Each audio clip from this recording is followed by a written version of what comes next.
ప్రియమైన ప్రేక్షకులు, వేదిక టీవీకి స్వాగతం. నేను మీ శ్రీనివాస్. ఇంజనీరింగ్ మరియు అగ్రికల్చర్ అండ్ ఫార్మసీ కోర్సులలో 2026-27 సంవత్సరానికి సంబంధించిన ఎఫ్సెట్ నోటిఫికేషన్ 2026 విడుదలైంది. ఎల్లుండి నుంచి అనగా ఫిబ్రవరి 19వ తేదీ నుంచి ఆన్లైన్ దరఖాస్తులు ప్రారంభం కానున్నాయి. ఎటువంటి అపరాధ రుసుము లేకుండా ఏప్రిల్ 4వ తేదీతో గడువు ముగియనుంది. 2026 కామన్ ఎంట్రన్స్ టెస్టులను కాస్త లోతుగా వెళ్ళి గమనిస్తుంటే స్టూడెంట్ ఫ్రెండ్లీ, పేరెంట్స్ ఫ్రెండ్లీగా వీలైనన్ని కొత్త పద్ధతులను ప్రవేశపెడుతున్నట్టుగా అర్థమవుతుంది.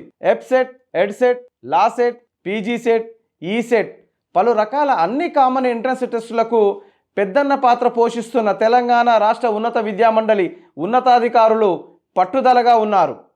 తెలంగాణ రాష్ట్రంలో అన్ని రకాల కామన్ ఎంట్రన్స్ టెస్టులకు దాదాపు 5,20,000 మంది అభ్యర్థుల వరకు పోటీ పడుతుంటారు. ఇందులో సగం మంది కంటే ఎక్కువ అభ్యర్థులు అంటే దాదాపు 3 లక్షల మంది అభ్యర్థులు EAPCET engineering, agriculture and pharmacy entrance టెస్టుకు పోటీ పడుతుంటారు. మిగిలిన 6 ఎంట్రన్స్ టెస్టులకు 2 లక్షల పైచిలకు మంది అభ్యర్థులు దరఖాస్తు చేస్తుంటారు. ఏదేని ఒక సెట్కి ఒక అభ్యర్థి దరఖాస్తు చేశాడంటే ఆ ఎంట్రన్స్ టెస్టుకు సంబంధించిన పేరెంట్స్, తల్లిదండ్రులు ఇద్దరు ఏదో ఒక సందర్భంలో తమ పిల్లవాడికి ఎంత ర్యాంకు వస్తుంది, మంచి కాలేజీలో సీటు దొరుకుతుందా లేదా అని మాట్లాడుకుంటూ కనిపిస్తుంటారు. ఇలా ఆలోచిస్తే అన్ని రకాల టెస్టులకు అభ్యర్థులతో పాటు రమారమి 15 లక్షల మంది వరకు ఉన్నారని సహజంగా అనుకోవచ్చు. వాస్తవానికి 2025 కామన్ ఎంట్రన్స్లోనే కొన్ని రకాల కొత్త పద్ధతులను అభ్యర్థుల సౌకర్యార్థం ప్రవేశపెట్టారు. 2026వ సంవత్సరంలో జరగనున్న వివిధ రకాల కామన్ ఎంట్రన్స్ టెస్టులలో మరిన్ని కొత్త విధానాలను అభ్యర్థుల ప్రయోజనార్థం ప్రవేశపెట్టారు. గతంలో పరీక్షా సెంటర్ వరకు వెళ్ళి ఇది నా పరీక్షా సెంటర్ కాదని పరీక్ష రాయకుండానే వెనుదిరిగి నష్టపోయిన అభ్యర్థుల గురించి విన్నాం. ఇక అభ్యర్థులు పరీక్షా సెంటర్ తెలుసుకోవడంలో గజిబిజి గందరగోళం అనే దానికి చెక్ పెట్టే విధంగా అన్ని సెట్లలోనూ క్యూఆర్ కోడ్ ప్రవేశపెట్టారు. చేతిలో ఉన్న హాల్ టికెట్లో క్యూఆర్ కోడ్ను పరిశీలిస్తే తమ ఇంటి నుండి పరీక్షా సెంటర్ ఎంత దూరంలో ఉంది, ఏ ప్రాంతంలో ఉంది, ఎలా చేరుకోవచ్చనే పూర్తి వివరాలను పరీక్ష రోజు కంటే ముందరే తెలుసుకోవచ్చు. ఇక ఈరోజు హైదరాబాదు జేఎన్టీయూలో జరిగిన ఎఫ్సెట్ పత్రికా సమావేశంలో 4-5 రకాల కొత్త విధానాలను ప్రవేశపెట్టినట్టుగా ఎఫ్సెట్ 2026 notification convener professor K Vijay Kumar Reddy వివరించారు.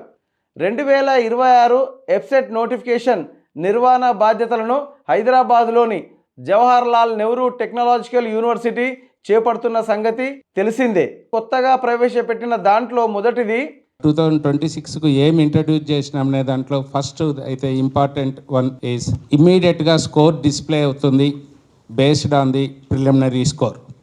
సో ప్రిలిమినరీ స్కోర్తో డిస్ప్లే చేస్తున్నాం కాబట్టి పిల్లలు ఎవరు కూడా నెగిటివ్ థాట్స్ లేకపోకుండా, నెగిటివ్ అటాక్ లేకపోకుండా వాళ్ళు ఉండటానికి లాస్ట్ 2 ఇయర్స్ది స్టాటిస్టిక్స్ ఇచ్చామండి. ఎన్ని మార్కులు వస్తే ఎంత ర్యాంక్ వస్తుంది. ఫర్ ఎగ్జాంపుల్ మీ దగ్గర షీట్ ఉందండి. ది ఫస్ట్ వన్ ఈజ్ ఇంజనీరింగ్లో కన్నా 160 మార్కులకు 80 మార్కులు పైన వచ్చిన స్టూడెంట్స్కు 2025లో ర్యాంక్ ఈజ్ బిలో 2613. అదే మాదిరిగా 75 మార్క్స్ బిలో 80 వచ్చిన వాళ్ళకు ర్యాంక్ 4000 లోపల ఉంటుంది. అంటే పిల్లలకి అంటే నెగిటివ్ థాట్ లేకపోకుండా రేపు ఎగ్జామ్ అయితేనే మార్క్స్ డిస్ప్లే అయిపోతాయి. ఒక క్యాండిడేట్కు 76 మార్కులు వచ్చినాయనుకుంటే అనుకుంటాడు 160కి 76 వచ్చినాయి, నా ర్యాంక్ ఎక్కడో వెళ్ళిపోతుంది అనుకునేలో. కానీ ఇతనికి కానీ ఈ ఇన్ఫర్మేషన్ ఉంటే స్టూడెంట్స్కి కానీ పేరెంట్స్కి కానీ ఎస్ నాకు 75 మార్క్స్ వచ్చినా నేను 4000 to 4500 ర్యాంక్ మధ్యలో ఉంటాను అనే ధీమాతో ఎగ్జామ్ హాల్ నుంచి వెళ్ళిపోవచ్చని ఈ ర్యాంకులను 2024 ఎఫ్సెట్, 2025 ఎఫ్సెట్ ఎంట్రన్స్ టెస్టులలో అభ్యర్థులు సాధించిన మార్కులను పరిగణలోకి తీసుకొని రూపొందించారు.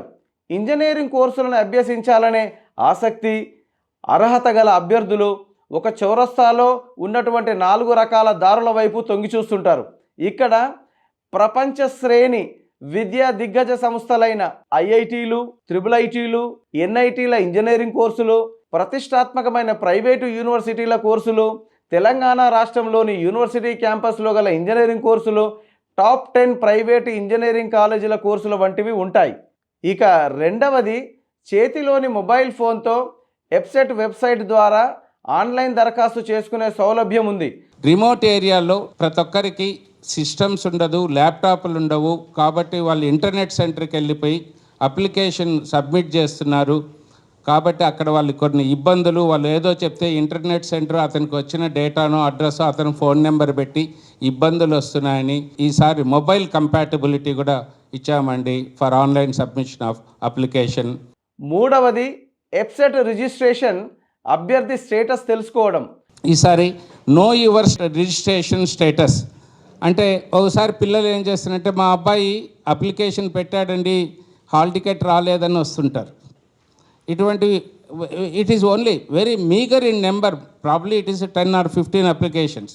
కానీ అటువంటివి కూడా ప్రాబ్లం ఉండకూడదని know your status registration status అని పెట్టాం. దానికి 4 పారామీటర్స్ వాళ్ళు ఇవ్వాల్సి వస్తుంది. వాళ్ళు what is the transaction ID ఏదైనా ఉంటే అది, mobile number, the qualified examination hall ticket number, ఇవి కానీ వాళ్ళు ఫర్నిష్ చేస్తే they will get they registration number and also status of it. మరో కొత్త విధానం ఏమనగా, అభ్యర్థులు పొరపాటుగా ఎంపీసీ బదులు బైపీసీ బదులుగా ఎంపీసీ ఆన్లైన్ దరఖాస్తు చేసినప్పుడు అదేవిధంగా హాల్ టికెట్లు అభ్యర్థి చేతికి గతంలో అందేవి. ఈసారి ఇంటర్మీడియట్ బోర్డు నుండి ఇంక్లూడింగ్ స్ట్రీమ్ తీసుకున్నామండి. అంటే బైపీసీనా ఎంపీసీనా ఏ స్ట్రీమ్ అనేది కూడా తీసుకున్నాం. మేము బ్యాక్ ఎండ్లో వ్యాలిడేట్ చేస్తాం. ఒకవేళ స్టూడెంట్ ఎవరన్నా బైపీసీ స్టూడెంటు ఎంపీసీ అని చెప్పేసి క్లిక్ చేసి అప్లికేషన్ చేసింటే అటువంటి మళ్ళీ మా హెల్ప్ డెస్క్ అనేటి కన్సర్న్ క్యాండిడేట్కి ఫోన్ చేసి, బాబు నీకు ఇంటర్మీడియట్లో నువ్వు బైపీసీ అని ఉంది, నువ్వు ఎంపీసీ క్లిక్ చేసావని. ఎందుకంటే ఇవి లాస్ట్ టైము ఏ బిటర్ ఎక్స్పీరియన్స్ అండి. చాలామంది ఏమంటే లాస్ట్ హాల్ టికెట్ కూడా డౌన్లోడ్ చేసుకుంటాడు, ఎగ్జామ్ ముందు సార్ నేను బైపీసీ కాదు నేను ఎంపీసీ స్టూడెంట్ అంటాడు. సో ఇటువంటి ఇబ్బందులు కూడా ఉండకూడదనేసి ఈసారి వ్యాలిడేషన్ ఆఫ్ బ్యాక్ ఎండ్లో పెడుతున్నాను.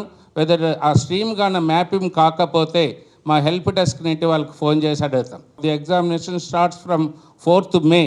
2nd ఈవినింగ్ వరకు కూడా ఎవరన్నా 2nd May వరకు అప్లై చేసుకోవాలంటే ఈసారి 10,000 రూపీస్ ఫైన్ ఫెసిలిటీతో ఒకటి ఎక్స్టెండ్ చేసామండి. Last time also we have introduce in all categories the sub caste also we are capturing. In 2025 itself we have introduced, but this time we have make it as a categorized in under SC category, Group 1, Group 2, Group 3. But whereas last time I have taken as a collectively of 57 to SC1, SC2 and SC3 also. IIT, NIT, IIITలలో seat రాకున్నా website ద్వారా తెలంగాణ రాష్ట్రంలో సంబంధిత కాలేజీలో engineering సీట్లు ప్రవేశ పొందేందుకు ఇటు అభ్యర్థులు అటు పేరెంట్స్ సిద్ధంగా ఉంటారు. స్వల్పమైన ర్యాంకు తేడాలు ఉన్నప్పటికీ దాదాపుగా మనకు ఏ ర్యాంకుతో ఏ కాలేజీలో ఇంజనీరింగ్ సీటు లభించనుందనే అంచనా ఉండటంతో ఈసారి ఏ మార్కుకు ఏ ర్యాంకు వస్తుందని ముందుగానే అభ్యర్థులకు వివరాలు తెలియజేయనున్నారు. ఇలాంటి మరిన్ని వీడియోల కోసం చూస్తూనే ఉండండి వేదిక టీవీ.